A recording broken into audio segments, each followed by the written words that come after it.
Ал қыздар, сақтап алыңыздар, көптен күткен видеоны салайын деп жатырмын. Міне бізде автомат машинка, міне LG автомат. Мындай розеткаға қосып қойғанбыз. Мына бізде насос. Бұған қалай жалғадыңдар? Мына бочкаға деп тұр ғой, міне. Мына бочкадан суды алады насосымыз. Міне келеді.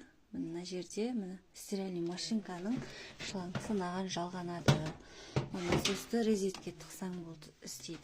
Розетке тығасың и машинканы қосасын. Кәдімгідей өзің режиміңе қосасын да, пуск па не, осыны басасын. Болды. Машинканы қосқан кезде өзі автоматически істеп тық деп тұрады. Осыдан суды тартып алып, жуа береді. Мына бочкеге біз пока шелекпен әкеп құйып жатырмыз.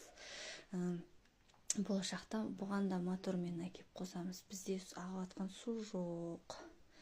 Міне жап-жақсы істеп тұр. Кеше бірінші рет қостым, 3 рет пе жуып алдым. Бірақ мына бочкам жарамай қалды. Іші мынандай тот басып кетті. Мынандай бочка сатып алдық, пластмассовый.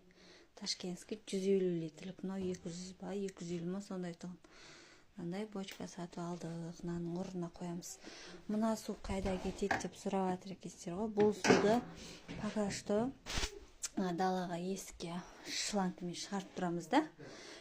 Кейін болашақта көктемге қарай істейміз ғой, бәріне септик, мынау.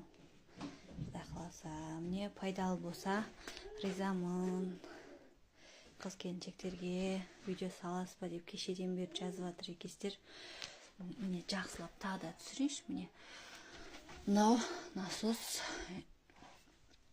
Қазір келесі видеода айтамын қанша теңге тұратын, осыған бәрін қанша расход кетті.